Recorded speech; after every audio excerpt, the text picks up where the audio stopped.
Thanks. ಏನು shirt ಕೊಟ್ಟಿದ್ದ ಥ್ಯಾಂಕ್ಸಾ? ಅಷ್ಟೇ ಅಲ್ಲ, ಸರಿಯಾದ ಟೈಮಿಗೆ ಬಂದು ನನ್ನ ಕಾಪಾಡದೆ ಹೋಗಿದ್ದಿದ್ರೆ ನನ್ನ ಪ್ರಾಣನೇ ಹೋಗ್ತಿತ್ತೇನೆ. ನೀವು ಬಂದು ನನ್ನ ಪ್ರಾಣ ಕಾಪಾಡಿದ್ದೀರಾ. ಅಂಥ ಟೈಮಲ್ಲೂ ನಾನು ನಿಮ್ಮ ಜೊತೆ ಹೊರಟಾಗಿ ನಡ್ಕೊಂಡೆ.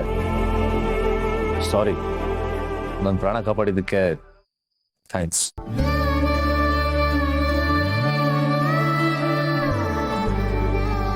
ಆಯ್ತಾಯ್ತು, ಇನ್ನು ಮುಂದೆನಾದರೂ ಹುಷಾರಾಗಿರೋ. ಎಲ್ಲ ಟೈಮಲ್ಲೂ ನಾನೊಬ್ರು ಬರೋಕ್ಕಾಗಲ್ಲ. ಹೌದು ಸಮರ್, ನಿನ್ನ ಫೋನು ಯಾವಾಗಲೂ ಆ್ಯಕ್ಟಿವಲ್ಲಿ ಇಟ್ಕೊ. ಆಮೇಲೆ ಫ್ಯಾಮಿಲಿ GPS ಗ್ರೂಪಲ್ಲಿ ನಮ್ಮ ನಂಬರ್ ಆ್ಯಡ್ ಮಾಡಿ.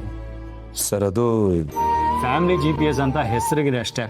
ಅದರಲ್ಲಿ ಆ್ಯಡ್ ಮಾಡಿದ ತಕ್ಷಣ ನೀನೇನು ಫ್ಯಾಮಿಲಿ ಮೆಂಬರ್ ಆಗಿಬಿಡಲ್ಲ. ಹಾಗೇನಿಲ್ಲ ಸರ್, ನಾನು ಆ್ಯಡ್ ಮಾಡ್ತೀನಿ. ಫ್ಯಾಮಿಲಿ ಗ್ರೂಪ್ ಕ್ರಿಯೇಟ್ ಮಾಡಿದ್ರೆ ಆಯಿತು. ನಿಮ್ಮ ಸಹಾಯನ ನಾನು ಯಾವತ್ತೂ ಮರೆಯಲ್ಲ. ಟೈಮ್ ಬಂದಾಗ ನಿಮ್ಮ ಋಣ ತೀರ್ಸೋ ಪ್ರಯತ್ನ ಪಡ್ತೀನಿ. ಋಣ ಏನು ಬಡ್ಡಿ ಕೊಟ್ಟಿದ್ದು ಸಾಲನ ಇನ್ಸ್ಟಾಲ್ಮೆಂಟಲ್ಲಿ ತೀರ್ಸೋದಕ್ಕೆ? ನಿನ್ನಿಂದನೂ ನಮಗೆ ತುಂಬ ಸಹಾಯಗಳಾಗಿದೆ. ನನ್ನಿಂದ ಸಹಾಯನ? ಏನದು? ತುಳಸಿ ಅವರು ನಮ್ಮನೆಗೆ ಒಂದು ಶಕ್ತಿ ಇದ್ದ ಹಾಗೆ. ಅವ್ರನ್ನೇ ನಮಗೆ ಬಿಟ್ಕೊಟ್ಟಿದ್ಯಲ್ಲ, ಅದ್ರ ಮುಂದೆ ಇದೇನಿಲ್ಲ ಬಿಡು. ಹೌದು ಸಮರ್ಥ, ನಿನ್ನ ಅಮ್ಮನಿಂದ ಮತ್ತೆ ನಮಗೆ ತಾಯಿ ಪ್ರೀತಿ ಸಿಕ್ಕಿದೆ. ಆ ಪ್ರೀತಿನ ನೀನು ನಮ್ಮ ಜೊತೆ ಹಂಚ್ಕೊಳ್ಳೋಕೆ ಮನ್ಸು ಮಾಡಿದ್ಯಾ. ಇದಕ್ಕಿಂತ ದೊಡ್ಡ ಋಣ ಇನ್ಯಾವುದಿರುತ್ತೆ ಹೇಳು? ಬ್ರೋ, ತುಂಬ ಹೊಗಳೋದೇನು ಬೇಕಾಗಿಲ್ಲ. ಸ್ವಲ್ಪ ಹೊತ್ತು ಇವ್ನು ರೆಸ್ಟ್ ಮಾಡಲಿ, ಆಮೇಲೆ ಹೋಗ್ಲಿ. ಇಲ್ಲ, ಸರಿ ಕಾಯ್ತಾ ಇರ್ತಾಳೆ, ನಾನು ಹೊರಡ್ತೀನಿ. ನಿನ್ನ ಈಗಲೇ ಹೋಗೋಕ್ಕೆ ನಾವಂತೂ ಬಿಡಲ್ಲ. ನೀನು ಸ್ವಲ್ಪ ಹೊತ್ತು ರೆಸ್ಟ್ ಮಾಡಿಕೊಂಡು ಊಟ ಮಾಡಿಕೊಂಡೇ ಹೋಗ್ಬೇಕು. ಸರ್, ಬ್ರೋ ಹೇಳಿದ್ ಕೇಳಿಸ್ಲಿಲ್ವಾ? ದೊಡ್ಡವ್ರು ಹೇಳಿದ ಮಾತನ್ನ ಸ್ವಲ್ಪ ಕೇಳದ್ ಕಲಿ. ಬಾಯಿ ಮುಚ್ಕೊಂಡಿರೋ.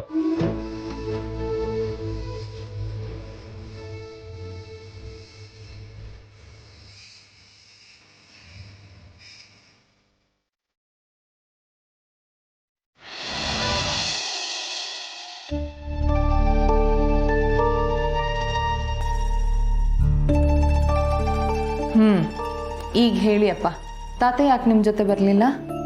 ಅದೇ ಹೇಳಿದ್ನಲ್ಲಮ್ಮ, ನನಗೆ ಸ್ವಲ್ಪ ಹುಷಾರು ತಪ್ಪಿತು. ಉಸಿರಾಡೋದು ಕಷ್ಟ ಆಯಿತು. ಅದಕ್ಕೆ ನಾನು ಬಂದ್ಬಿಟ್ಟೆ. ದತ್ತೂರು ನಾನು ಬರ್ತೀನಿ ಅಂದರು. ನಾನೇ ಬೇಡ ಅಂತ ಹೇಳಿದೆ. ಆರೋಗ್ಯ ಕೆಟ್ಟಿರೋದು ನನಗೆ. ಅವರು ಆರೋಗ್ಯದಿಂದ ಇದ್ದಾರೆ, ಯಾತ್ರೆ ಮುಗಿಸ್ಕೊಂಡು ಬರಲಿ ಅಂತ ನಾನೇ ಹೇಳಿದೆ. ಆ ಟ್ರಾವೆಲ್ಸ್ನವರು ಆ ಹುಡುಗನ ಕಳಿಸಿ ನನ್ನ ಬಿಟ್ಟು ಬರೋದಕ್ಕೆ ಹೇಳಿದರು. ಆಯಿತು, ನೀನೀಗ ಆರಾಮಾಗಿ ರೆಸ್ಟ್ ಮಾಡು. ಬೆಳಗ್ಗೆ ಹಾಸ್ಪಿಟಲ್ಗೆ ಹೋಗೋಣ. ಛೇ, ಇವತ್ತೇನೋ ದಿನಾನೇ ಸರಿ ಇಲ್ಲ. ಅಲ್ಲಿ ನೋಡಿದ್ರೆ ಅಣ್ಣಂಗೆ ಹಾಗಾಗಿದೆ, ಇಲ್ಲಿ ನೋಡಿದ್ರೆ ಅಂಕಲ್ ಹುಷಾರಿಲ್ಲ ಅಂತ ವಾಪಸ್ ಬಂದಿದ್ದಾರೆ. ಅಣ್ಣನ್ಗೆ ಹಾಗಾಗಿದೆ ಅಂದರೆ ಏನಮ್ಮ? ಸಮರ್ಥ ಆರಾಮಾಗಿದ್ದಾನೆ ಅಂತಾನೆ? ಆರಾಮಾಗೇ ಇದ್ದಾನೆ ಅಪ್ಪ. ಆದರೆ ಇವತ್ತು ಯಾರೋ ರೌಡಿಗಳು ಸಮರ್ಥ ಮೇಲೆ ಅಟ್ಯಾಕ್ ಮಾಡಿದ್ದಾರೆ. ದೇವ್ರ ದಯ, ಅವನಿಗೇನೂ ಆಗಿಲ್ಲ. ಅಯ್ಯೋ ದೇವ್ರ, ಇದೇನಿದು? ಈಗ ಸಮರ್ಥ ಹುಷಾರಾಗಿದೆ ಅಂತಾನೆ? ಎಲ್ಲಿದ್ದಾನ ಅವನು? ಅಣ್ಣ ಅಮ್ಮನ ಮನೇಲಿದ್ದಾನೆ. ಸಣ್ಣ ಪುಟ್ಟ ಗಾಯ ಆಗಿದೆ ಅಷ್ಟೆ. ಏನಮ್ಮ ಇದು ಅನಾಹುತ? ಸಮರ್ಥಗೆ ಅಟ್ಯಾಕ್ ಮಾಡೋ ಅಂಥ ಶತ್ರುಗಳು ಯಾರಿದ್ದಾರಮ್ಮ ಅವನಿಗೆ? ಅವನು ಯಾರ ತಂಟೆಗೂ ಹೋಗಲ್ಲ. ಅವನಿಗೆ ಯಾಕೆ ಹೀಗಾಯ್ತು? ನಮಗೂ ಅದೇ ಗೊತ್ತಾಗ್ತಿಲ್ಲ ಅಪ್ಪ.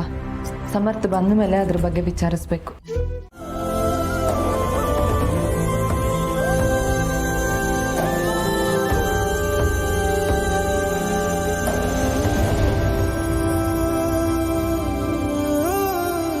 ಸರಿ, ನಾನು ಮನೆಗೆ ಹೊರಡ್ತೀನಿ.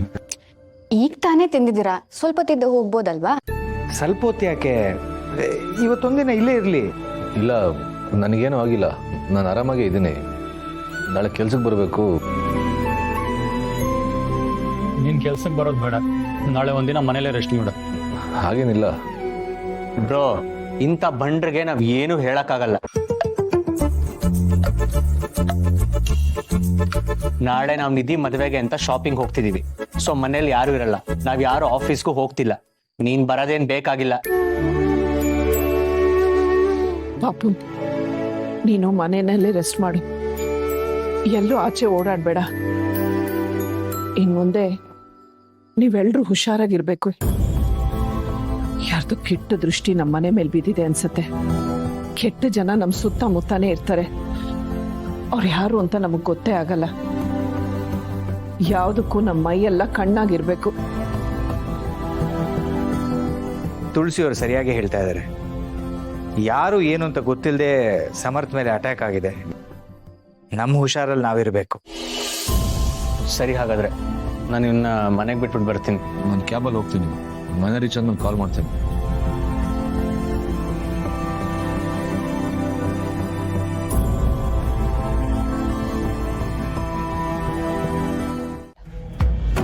ದ್ವೇಷನ?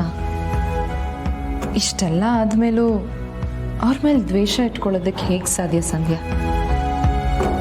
ಗೊತ್ತಿಲ್ಲ, ಅಣ್ಣನಂತವ್ರಿಗೆ ಅದು ಸಾಧ್ಯ ಆದರೂ ಆಗ್ಬೋದು. ಆದರೆ ನಾನಂತೂ ಅವರಿಬ್ಬರನ್ನ ನನ್ನ ಅಣ್ಣ ತಮ್ಮಂದ್ರು ಅಂತ ಒಪ್ಕೊಂಡಿದ್ದೀನಿ. ಸಮರ್ಥ ಅಣ್ಣ ಹೇಗೋ ಅವರಿಬ್ರು ನನಗೆ ಹಾಗೆ.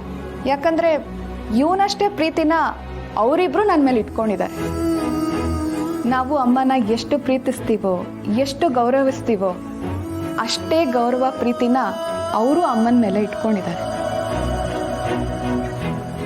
ಯಾರನ್ನಾದರೂ ಅರ್ಥ ಮಾಡ್ಕೊಳ್ಳೋಕ್ಕೆ ಸ್ವಲ್ಪ ಟೈಮ್ ಬೇಕಾಗುತ್ತೆ. ನಮ್ಮವ್ರು ಯಾರು, ಬೇರೆಯವ್ರು ಯಾರು ಅಂತ ಕಾಲನೇ ತಿಳಿಸುತ್ತೆ ಬಿಡು.